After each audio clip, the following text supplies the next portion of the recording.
Welcome to A9 TV. ముందుగా headlines చూద్దాం. అమరావతిలో అడుగుపెట్టిన డిప్యూటీ సీఎం పవన్ కు ఘన స్వాగతం పలికిన రైతులు. నేడు సచివాలయంలోని తన పేసీని పరిశీలించేందుకు అమరావతి రాక రేపు పదవి బాధ్యతలు చేపడుతున్న పవన్ కళ్యాణ్.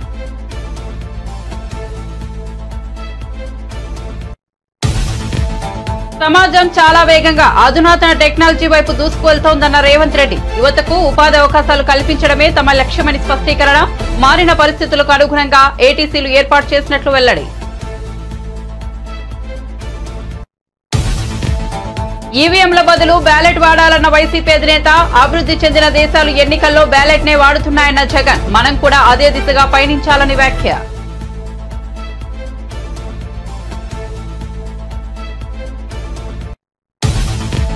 మీరు గెలిస్తే ఈవీఎంలు చక్కగా పనిచేసినట్టా లేకపోతే పనిచేయనట్టా అన్న నారా లోకేష్. ఇటీవల ఎన్నికల్లో ఈవీఎంల పనితీరుపై జగన్ సందేహాలు. జగన్ ట్వీట్ పై మండిపడుతున్న టీడీపీ నేతలు.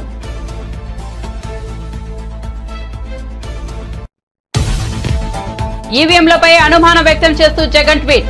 జగన్ కమాన్ రాజీనామా చేయి, బ్యాలెట్ పేపర్లతోనే ఎన్నికలకు వెళ్దామన్న బుద్ధా వెంకన్న సవాల్. బ్యాలెట్ పద్ధతిలోనే ఉప ఎన్నిక నిర్వహించాలని ఈసీని కోరుదామన్న నేత.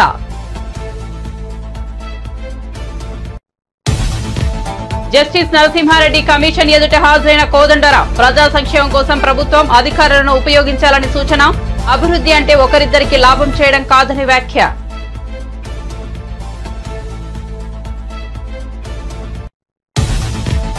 చంద్రబాబు పోలవరంపై డబ్బులు సంపాదించాలని చూశారన్న మాజీ మంత్రి అంబటి రాంబాబు. చంద్రబాబు పోలవరం ద్రోహి అంటూ అంబటి రాంబాబు ఫైర్.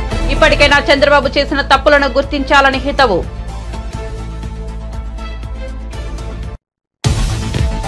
వైసీపీ ప్రభుత్వం విశాఖను గంజాయి రాజధానిగా మార్చేసిందని టీడీపీ ఏపీ చీఫ్ పల్లా ఆరోపణ. నగరానికి పునర్వైభవం తెస్తామన్న ఏపీ టీడీపీ చీఫ్.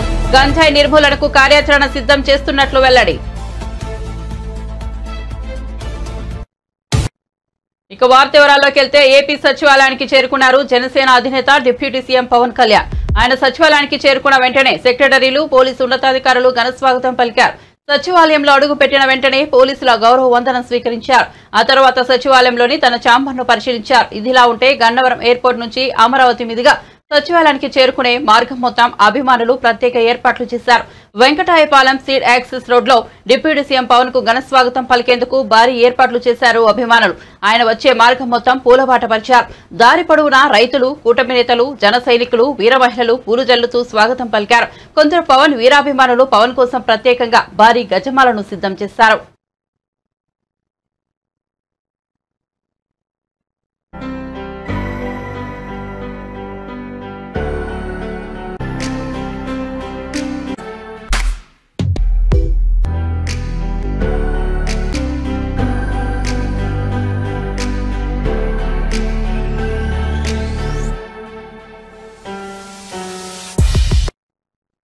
సమాజం చాలా వేగంగా అధునాతన టెక్నాలజీ వైపు దూసుకెళ్తోందని తెలంగాణ ముఖ్యమంత్రి రేవంత్ రెడ్డి అన్నారు. మల్లేపల్లి ఐటీఐలో అడ్వాన్స్ ట్రైనింగ్ సెంటర్లకు ముఖ్యమంత్రి శంకుస్థాపన చేశారు. ఈ సందర్భంగా మాట్లాడుతూ యువతకు ఉపాధి అవకాశాలు కల్పించడమే తమ లక్ష్యమన్నారు. ప్రపంచ అవసరాలకు సరితూగేలా శిక్షణా కేంద్రాలు ఏర్పాటు చేసినట్టు చెప్పారు. మారిన పరిస్థితులకు అనుగుణంగా యువతను తీర్చిదిద్దేందుకు ఏటీసీలు ఏర్పాటు చేశామన్నారు. ప్రైవేట్ రంగంలోని ఇతర ఉద్యోగాలు అందిపుచ్చుకోలేని పరిస్థితి నెలకొందన్నారు. సాంకేతిక నైపుణ్యం ఉంటే ప్రభుత్వ ఉద్యోగాల వైపు మాత్రమే చూడరని పేర్కొన్నారు. కార్యరూపంలోకి దాల్చిన మంత్రివర్యులు దుద్దిల్ల శ్రీధర్ బాబు గారు, అదేవిధంగా financial and technical partner Tata సంస్థకు సంబంధించిన ప్రతినిధులు, అదేవిధంగా ఐటీఐకి సంబంధించిన విద్యార్థులు, వివిధ శాఖలకు సంబంధించిన అధికారులు, అదేవిధంగా భవన నిర్మాణ కార్మికులకు సంబంధించిన వాళ్ళ పిల్లలు, విద్యార్థులు అందరూ కూడా ఈ కార్యక్రమంలో పాల్గొని ప్రభుత్వం ఒక మంచి ఆలోచనతోటి ఈ తెలంగాణ రాష్ట్రంలో ముఖ్యంగా తెలంగాణ ఉద్యమం, తెలంగాణ రాష్ట్ర సాధనలో విద్యార్థుల యొక్క నిరుద్యోగ సమస్య, ఉద్యోగ ఉపాధి అవకాశాలే ఆనాడు అత్యంత కీలక పాత్ర పోషించినాయి. ఆ యొక్క అవకాశాలు రాకపోవడం వల్ల విద్యార్థులలో నిగూఢమైన ఒక భావోద్వేగం పెనవేసుకుపోయి తెలంగాణ ఉద్యమ రూపంలో తెలంగాణ రాష్ట్రాన్ని సాధించినాయి. తెలంగాణ రాష్ట్రాన్ని సాధించిన యువతీ యువకులకు, విద్యార్థి నిరుద్యోగులకు ఉద్యోగ ఉపాధి అవకాశాలు కల్పించడమే మా ప్రభుత్వం యొక్క లక్ష్యము, మా ప్రభుత్వం యొక్క లక్ష్యము. ఆ లక్ష్యంతోనే మా ప్రభుత్వం ఏర్పడిన వెంటనే ప్రజాపాలనలో భాగంగా రాష్ట్రం నలుమూలలో ఉన్న ప్రభుత్వ ఐటీఐలు అన్నిటిని కూడా వాటిని వివరాలు తెప్పించి ఈనాడు ఆ ఐటీఐలు నిరుపయోగంగా మారి విద్యార్థులు అందులో చేరకపోవడమే కాదు, అక్కడ నేర్పిస్తున్న ఏ నైపుణ్యం కూడా వాళ్ళకు ఉద్యోగ ఉపాధి అవకాశాలు కల్పించలేని పరిస్థితి. సమాజం అధునాతనమైన టెక్నాలజీ వైపు వేగంగా పరిగెడుతుంటే ఇంకా 40-50 సంవత్సరాల క్రితం మొదలుపెట్టిన విధానాలనే మనము విద్య రూపంలో, సాంకేతిక నైపుణ్య రూపంలో వాళ్ళకి నేర్పిస్తే వాళ్ళు అది నేర్చుకొని సర్టిఫికేట్ తీసుకొని ప్రపంచంతో పోటీ పడడానికి వస్తే వాళ్ళు నేర్చుకున్న నైపుణ్యం అంతా అసలు ఏమాత్రం ఈ కాలానికి సరిపోకుండా అవుట్ ఆఫ్ సిలబస్ అయిపోయి, అవుట్ ఆఫ్ ఫోకస్ అయిపోయే పరిస్థితి ఉంది. అందుకే విద్యార్థులు, నిరుద్యోగ యువకుల యొక్క ఆలోచన తెలిసిన వాడిగా మిమ్మల్ని అందరినీ మా కుటుంబ సభ్యులుగా భావించి, మా తమ్ముల్లో మా చెల్లెల్లో ఒకవేళ ఉద్యోగ ఉపాధి అవకాశాలు లేకపోతే కుటుంబ సభ్యుడిగా, కుటుంబ పెద్దగా వాళ్ళకి ఎలాంటి నైపుణ్యాన్ని నేర్పించాలి, వాళ్ళకి ఎలాంటి ఉద్యోగ ఉపాధి అవకాశాలు కల్పించాలన్న ఆలోచన చేసి అధికారులతో సంప్రదించి మనసు పెట్టి చేసిన ఆలోచననే ఈనాడు ఏర్పాటు చేసిన ఏటీసీలో అడ్వాన్స్డ్ టెక్నాలజీ సెంటర్స్ అని చెప్పి నేను ఈ సందర్భంగా గర్వంగా నేను చెప్పదలుచుకున్నాను.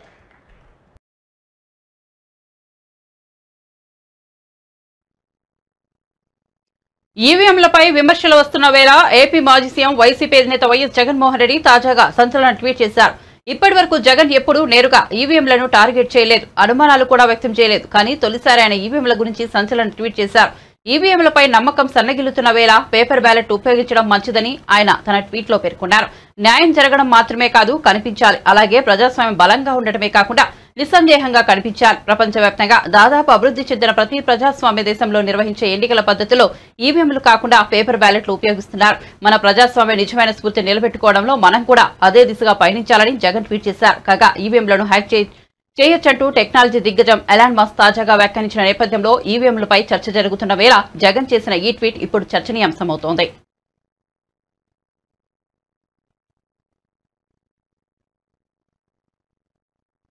ఇటీవలి ఎన్నికల్లో ఈవీఎంల పనితీరుపై మాజీ సీఎం జగన్ సందేహాలు లేవనెత్తుతూ ట్వీట్ చేయడం తెలిసిందే. దీనిపై టీడీపీ నేతలు మండిపడుతున్నారు. 2019 ఎన్నికలప్పుడు ఈవీఎంల పనితీరు బేష్ అంటూ జగన్ చేసిన వ్యాఖ్యల వీడియోను టీడీపీ నేతలు షేర్ చేస్తూ వైసీపీ తీరును ఎండగడుతున్నారు. తాజాగా ఈ అంశంపై టీడీపీ జాతీయ ప్రధాన కార్యదర్శి మంత్రి నారా లోకేష్ కూడా స్పందించారు. ప్రజా తీర్పును అంగీకరించాల్సిందే జగన్, మీకు ప్రజాస్వామ్యం అంటే గిట్టదు. ప్రజల హక్కులను పరిరక్షించడానికి ఏర్పాటైన సంస్థలు, వ్యవస్థలు, వేదికలను మీరు క్రమంగా నాశనం చేస్తూ వచ్చారు. ఏపీ ప్రజలు ఏళ్ల తరబడి సమిష్టి కృషితో నిర్మించుకున్న వాటిని మీరు ఒక్క దెబ్బతో కూల్చేశారు. మీరు 2019లో గెలిచినప్పుడేమో ఈవీఎంలు చక్కగా పనిచేసినట్టా? ఇప్పుడు మీరు 2024లో ఓడిపోతేనేమో ఈవీఎంలపై నిందలు వేస్తారా? ఎంతటి నయవంచన! మీరు మీ పదవి కాలంలో విఫలమయ్యారని, అందుకే ప్రజల్ని మిమ్మల్ని పూర్తిగా తిరస్కరించారని ఇకనైనా మీరు గుర్తిస్తే బాగుంటుందని తెలిపారు.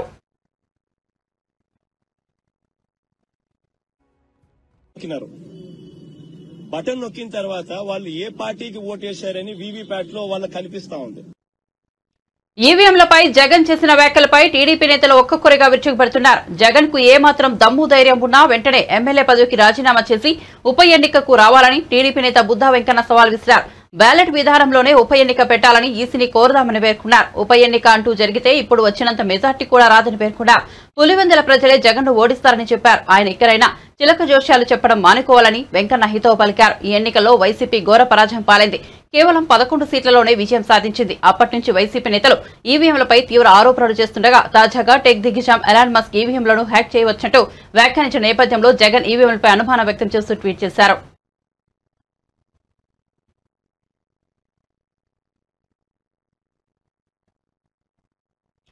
ఆంధ్రప్రదేశ్ రాజధాని అమరావతి నిర్మాణం, పోలవరం ప్రాజెక్టును పూర్తి చేయడం ఈ రెండు తమ ప్రభుత్వ ప్రధాన లక్ష్యాలని టీడీపీ ఏపీ చీఫ్ పల్లా శ్రీనివాసరావు యాదవ్ పేర్కొన్నారు. ఈ మేరకు మంగళవారం విశాఖపట్నంలో ఆయన మీడియాతో మాట్లాడారు. అమరావతి పనులు తిరిగి ప్రారంభించామని, శరవేగంగా కొనసాగుతున్నాయని తెలిపారు. రాష్ట్రానికి రాజధానిగా అమరావతి కాబోతోందని గర్వంగా చెబుతున్నామని అన్నారు. ఆర్థిక రాజధానిగా విశాఖను తీర్చిదిద్దుతామని వివరించారు. దేశంలోనే నెంబర్ 1 ఆర్థిక రాజధానిగా విశాఖను మారుస్తామన్నారు. గత ప్రభుత్వం విశాఖపట్నమే ఏపీ రాజధాని అని చెప్పి సిటీని గంజాయి రాజధానిగా మార్చేసిందని పల్లా శ్రీనివాసరావు యాదవ్ ఆరోపించారు. సిటీలో గంజాయి నిర్మూలనకు కార్యాచరణ సిద్ధం చేస్తున్నట్టు తెలిపారు. విశాఖకు పునర్వైభవం కల్పించే బాధ్యత తమదేనని చెప్పారు. ఇచ్చినటువంటి తెలుగుదేశం పార్టీకి రాష్ట్ర అధ్యక్షులుగా నాకు అవకాశం కల్పించడం నా పూర్వజన్మ సుకృతంగా నేను భావిస్తున్నాను. సోదరులను దయచేసి ఎవరు క్లాప్స్ కొట్టద్దు.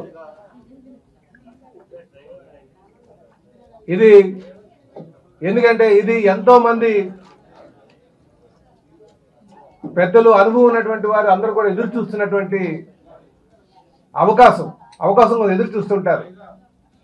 కానీ నా శక్తి సామర్థ్యాల మీద, నా మీద నమ్మకంతో తెలుగుదేశం పార్టీ జాతీయ అధ్యక్షులు, ముఖ్యమంత్రి అయినటువంటి చంద్రబాబు నాయుడు గారు నాకు ఈ అవకాశం కల్పించినందుకు వారికి మళ్ళీ నేను శక్తి వంచన లేకుండా పనిచేస్తానని వారికి ఈ సందర్భంగా నేను ప్రత్యేకంగా ధన్యవాదాలు కూడా తెలియజేసుకుంటున్నా. అలాగే మా తెలుగుదేశం పార్టీ జాతీయ ప్రధాన కార్యదర్శి అయినటువంటి మా లోకేష్ బాబు గారికి, యువ నాయకులకు కూడా నేను ఈ సందర్భంగా ధన్యవాదాలు తెలియజేసుకుంటున్నా. ఎందుకంటే పార్టీలో కాలానికి అనుగుణంగా నిర్ణయాలు తీసుకోవాలి, యువ నాయకత్వాన్ని ప్రోత్సహించాలి, మెరుగైన ఆలోచనతో ముందుకు వెళ్ళాలి అనే ఆలోచన చేస్తున్నటువంటి మరి లోకేష్ బాబు గారు, వారికి కూడా ఈ సందర్భంగా నాకు అవకాశం కల్పించినందుకు వారికి ధన్యవాదాలు తెలియజేస్తాను. పార్టీ క్యాడర్ని, ప్రభుత్వాన్ని రెండింటినీ కూడా సమన్వయం చేసుకుంటూ ఒక వారధిలాగా ముందుకు వెళ్ళాలని. ఎందుకంటే పార్టీ అధికారం కోసం, అధికారం తేడం కోసం 5 సంవత్సరాలు అహర్నిశలో కష్టపడినటువంటి కార్యకర్తలకు వారికి సముచిత స్థానం కల్పించాలి. ఎందుకంటే అధికారం తేడం కోసం వాళ్ళు ఎంత శ్రమించినా కొన్ని అనుభవాలతో, గత అనుభవాలతో అధికారంకి వచ్చిన తర్వాత క్యాడర్ పార్టీకి దూరం అవుతుందనే ఆలోచన మరి కలిగించినటువంటి సందర్భంలో నరసాపురం బీజేపీ ఎంపీ భూపతిరాజు శ్రీనివాస్ వర్మ కేంద్ర మంత్రిగా బాధ్యతలు స్వీకరించారు. కేంద్ర ఉక్కు శాఖ సహాయ మంత్రిగా తన ఛాంబర్లో సంతకం చేసి బాధ్యతలు తీసుకున్నారు. ఈ కార్యక్రమంలో కేంద్ర మంత్రి కిషన్ రెడ్డితో పాటు ఏపీ బీజేపీ ఎమ్మెల్యేలు సుజనా చౌదరి, అరిమిలి రాధాకృష్ణ, బొలిశెట్టి శ్రీనివాస్, విష్ణుకుమార్ రాజు, మాజీ మంత్రి వితాని సత్యనారాయణ, సోము వీర్రాజు, రమేష్ నాయుడు, మాజీ ఎంపీ జీవెల్ నరసింహారావుతో పాటు పలువురు పాల్గొన్నారు. శ్రీ నరేంద్ర మోడీ గారి మంత్రివర్గంలో కేంద్ర భారీ పరిశ్రమలు మరియు ఉక్కు శాఖల సహాయ మంత్రిగా ముందుకు వెళ్తాననేటువంటి విషయాన్ని సందర్భంగా చెప్తున్నాను. ఇదే సందర్భంలో నాకు కీలకమైనటువంటి బాధ్యతలు ఇచ్చినందుకు కూడా మరొకసారి ప్రధానమంత్రి వారికి ధన్యవాదాలు తెలియజేస్తున్నా. అంతకన్నా ముందు నేను ఈ స్థాయికి రావడానికి కారణమైనటువంటి భారతీయ జనతా పార్టీ రాష్ట్ర జాతీయ నాయకత్వానికి ఒక సామాన్య కార్యకర్తగా బీజేపీలో పనిచేయడం ప్రారంభించిన నేను 35 సంవత్సరాల క్రితం ఈరోజు కేంద్ర మంత్రి స్థాయికి తీసుకొచ్చినటువంటి పార్టీలో ఉన్నటువంటి నాయకులందరికీ కూడా పేరు పేరున హృదయపూర్వక ధన్యవాదాలు తెలియజేస్తున్నా. ఇవాళ నాకు కేటాయించినటువంటి శాఖల యొక్క బాధ్యతలు తీసుకున్నాను. రాబోయేటువంటి రోజుల్లో అతి తక్కువ సమయంలో ఈ శాఖల మీద పూర్తి అవగాహన పెంచుకుని ఈ 2 శాఖలకు కూడా మంచి పేరు వచ్చే విధంగా, అదేవిధంగా ప్రభుత్వ పాలసీ ఏదైతే ఉందో ఆ ప్రభుత్వ పాలసీలకు అనుగుణంగా కొత్తగా పరిశ్రమలు స్థాపించడానికి ముందుకు వచ్చేటువంటి వ్యక్తులను కానీ సంస్థలను కానీ పెద్ద ఎత్తున ప్రోత్సహించడం జరుగుతుందని ఈ సందర్భంగా చెప్తూ ఉన్నా.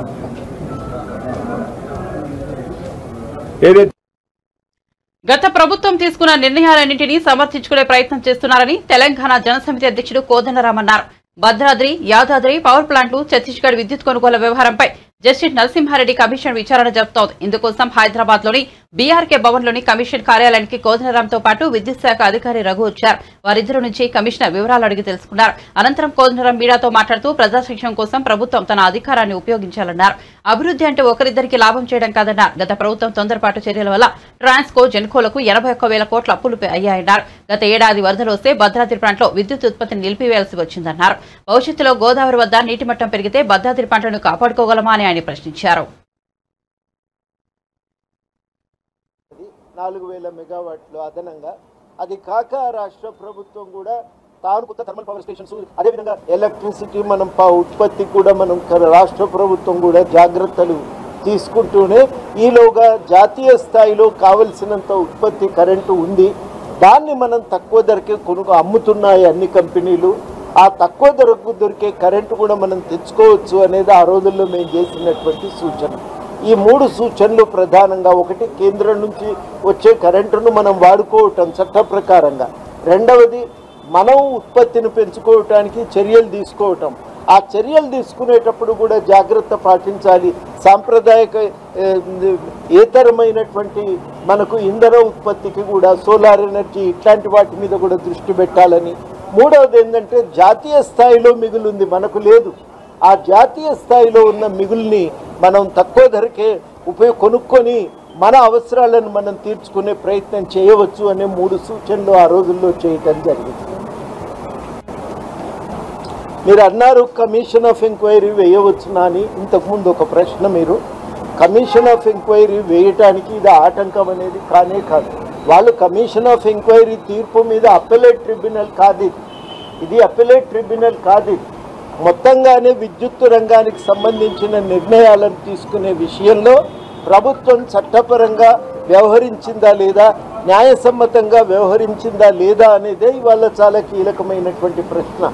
ఆ ప్రశ్నకు కావలసిన సమాచారం రాబట్టుకునేటువంటి కమిషన్ ఆఫ్ ప్రయత్నం ప్రభుత్వం చేస్తూ దానికోసమే వాళ్ళు కమిషన్ ఆఫ్ ఎంక్వైరీని వేసింది.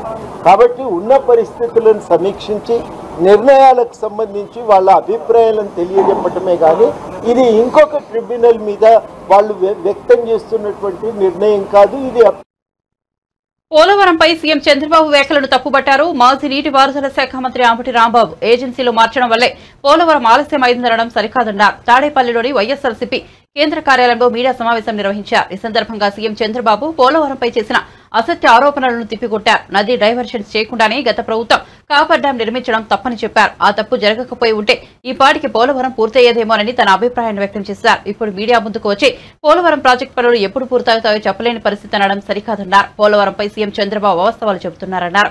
అలాగే దుర్మార్గపు ప్రచారాలు చేస్తున్నారని ఖండించారు. జగన్ సీఎంగా ఉన్నప్పుడు తప్పు జరిగిందా లేక చంద్రబాబు నాయుడు ముఖ్యమంత్రిగా ఉన్న కాలంలో తప్పు జరిగిందా అనేది పూర్తిగా ఇరిగేషన్ శాఖపై అవగాహన ఉన్న వారికి అర్థమవుతుందన్నారు. జగన్ ప్రభుత్వంలో పోలవరం ప్రాజెక్టు పనులు వేగవంతంగా పూర్తి చేశామని మనస్ఫూర్తిగా చెబుతున్నానన్నారు. ఈరోజు ఈ పత్రికా సమావేశం పెట్టడానికి ప్రధానమైనటువంటి కారణం అవసరం ఏర్పడింది. ముఖ్యంగా కూటమి అధికారంలోకి వచ్చి చంద్రబాబు నాయుడు గారు ముఖ్యమంత్రిగా ప్రమాణ స్వీకారం చేసిన తర్వాత 5 రోజులకి పోలవరాన్ని సందర్శించి అక్కడి నుంచి కొన్ని మాటలు మాట్లాడారు.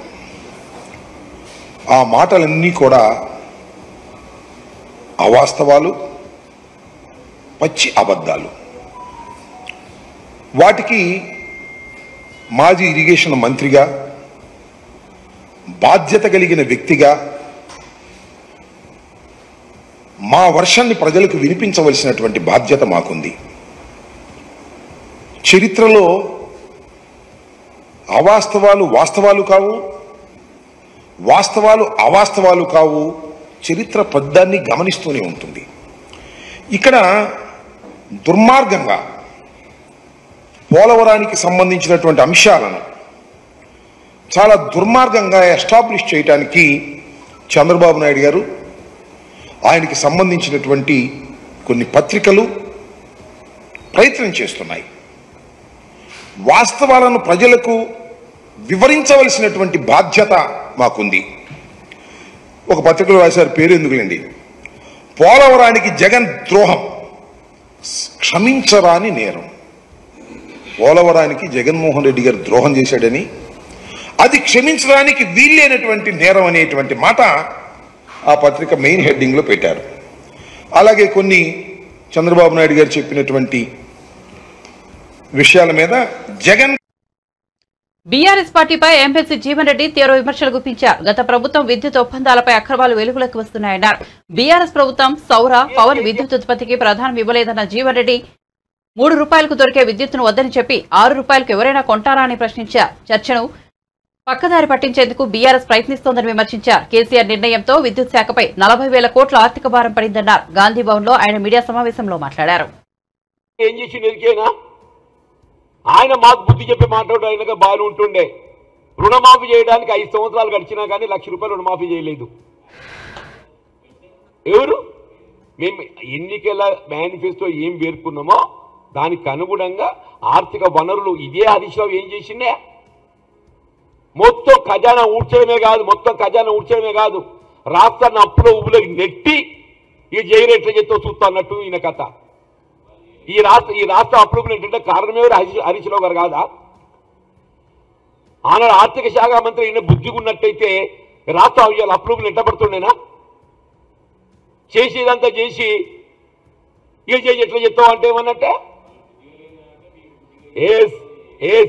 ఇవాళ మేము ఈ ఆర్థిక వ్యవస్థను గాడిలో పెడుతున్నది ఈ ప్రభుత్వము.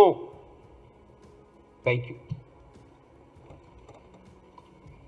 అసెంబ్లీలో డిబేట్ అవుతే కాంగ్రెస్ పార్టీ చెప్పలేదు, మేము ఇది మనం పై భారం కాబోతుంది, యాదాద్రి పవర్ ప్రాజెక్టే తెలంగాణ రాష్ట్రం మీద గుదిబండ కాబోతుందని చెప్పి హెచ్చరించడం చెప్పండి. Between 14 to 19 minutes came for debate అలాంటి ప్రభుత్వాన్ని మేము హెచ్చరించినాం. యాదాద్రి పవర్ ప్రాజెక్ట్ ఏదైతుందో తెలంగాణ రాష్ట్రంపై గుదిబండ కాబోతుందని చెప్పని మేము ఆనాడు హెచ్చరించినాం చెప్పంటున్నాం.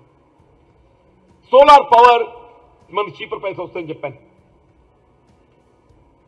ఇవాళ ఎనీ జనరేషన్ యూనిట్ ఏదైతుందో పిట్ హెడ్ లో పెట్టాలని చెప్పని. ఆంధ్రుల జీవనాడి పోలవరాన్ని జగన్ అధోగతి పాల్చేశారని టీడీపీ ఎమ్మెల్సీ పంచమర్తి అనురాధ విమర్శించారు. ఆమె మీడియాతో మాట్లాడుతూ పోలవరం పనులు 72% పూర్తి చేసిన ఘనత చంద్రబాబుదే అన్నారు. ఒక్క రోజులో 35,000 క్యూబిక్ మీటర్ల కాంక్రీట్ వేసి గిన్నిస్ రికార్డు సృష్టించారని గుర్తు చేశారు. 5 ఏళ్లు అధికారంలో ఉన్న జగన్ రివర్స్ టెండరింగ్ పేరుతో కమిషన్లు దండుకున్నారని ధ్వజమెత్తారు.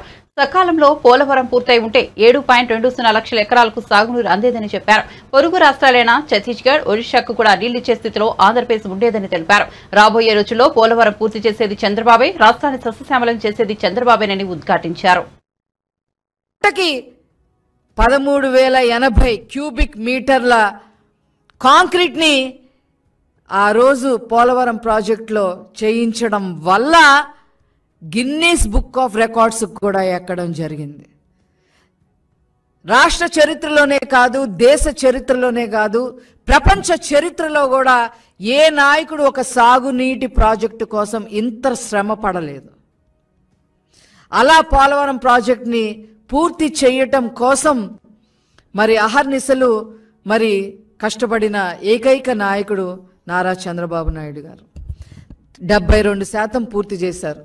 ఆ తర్వాత వచ్చాడమ్మా ఈ రాష్ట్రాన్ని రాజపీను కన్నా హీనంగా పీక్కు తినటానికి ముఖ్యమంత్రి అయ్యారు.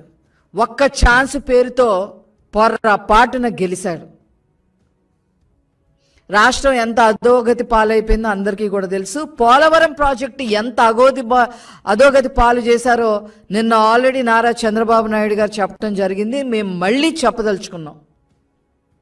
72% పూర్తి చేసిన ప్రాజెక్టుని కేవలం ఇంకొక 28% పూర్తి చేస్తే ఎన్ని ప్రయోజనాలు కలిగేవో ఆ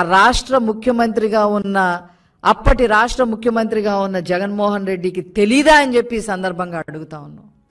ఏ రకంగా అయితే రాజధాని నాశనం చేశాడో అదే విధంగా రివర్స్ టెండరింగ్ పేరుతో కాలయాపనలు చేసి 20లో పూర్తి చేస్తాం, 21లో పూర్తి అయిపోతుంది, 22లో పూర్తి అయిపోతుంది, 23 పూర్తి అయిపోతుంది, ఇంకేముంది అని చెప్పి అక్కడ ఒక పనికి మాలిన మంత్రుల్ని, ఒకడు ఆ అనిల్ కుమార్ యాదవ్, ఆ తర్వాత అంబటి రాంబాబు, ఈరోజు కూడా మళ్ళీ రెండింటికి ఏదో ప్రెస్ మీట్ పెట్టడానికి ఫ్రమ్ వాల్ని నాశనం చేసి పెట్టి స్పిల్వే వర్క్స్లన్నీ నాశనం చేసి పెట్టి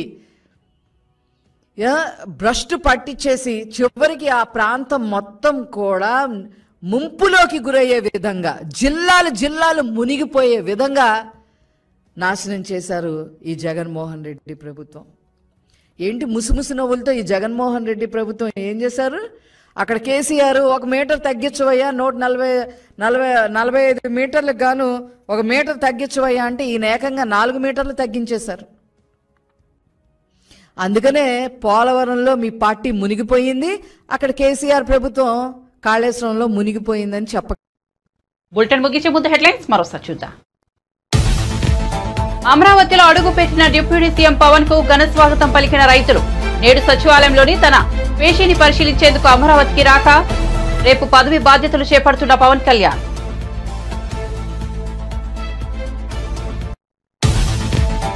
సమాజం చాలా వేగంగా అధునాతన టెక్నాలజీ వైపు దూసుకెళ్తోందన్న రేవంత్ రెడ్డి. యువతకు ఉపాధి అవకాశాలు కల్పించడమే తమ లక్ష్యమని స్పష్టీకరణ. మారిన పరిస్థితులకు అనుగుణంగా ఏటీసీలు ఏర్పాటు చేసినట్లు వెల్లడి.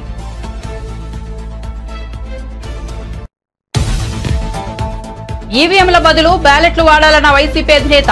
అభివృద్ధి చెందిన దేశాలు ఎన్నికల్లో బ్యాలెట్ నే వాడుతున్నాయన్న జగన్. మనం కూడా అదే దిశగా పయనించాలని వ్యాఖ్య.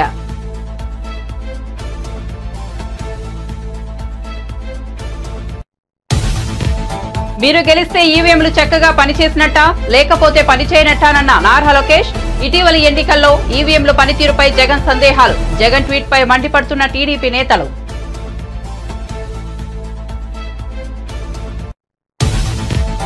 ఈవీఎంలపై అనుమానం వ్యక్తం చేస్తూ జగన్ ట్వీట్. జగన్ కమాన్ రాజీనామా చే బ్యాలెట్ల పేపర్లతోనే ఎన్నికలకు వెళ్తామన్న బుద్ధా వెంకన్న సవాల్. బ్యాలెట్ పద్ధతిలోనే ఉప ఎన్నిక నిర్వహించాలని ఈసీని కోరుదామన్న నేత.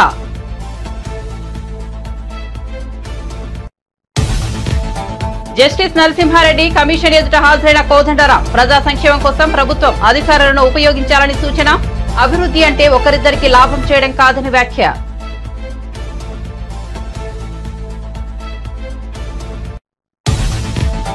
చంద్రబాబు పోలవరంపై డబ్బులు సంపాదించాలని చూశారన్న మాజీ మంత్రి అంబటి రాంబాబు. చంద్రబాబు పోలవరం ద్రోహి అంటూ ఫైర్. ఇప్పటికైనా చంద్రబాబు చేసిన తప్పులను గుర్తించాలని హితవు.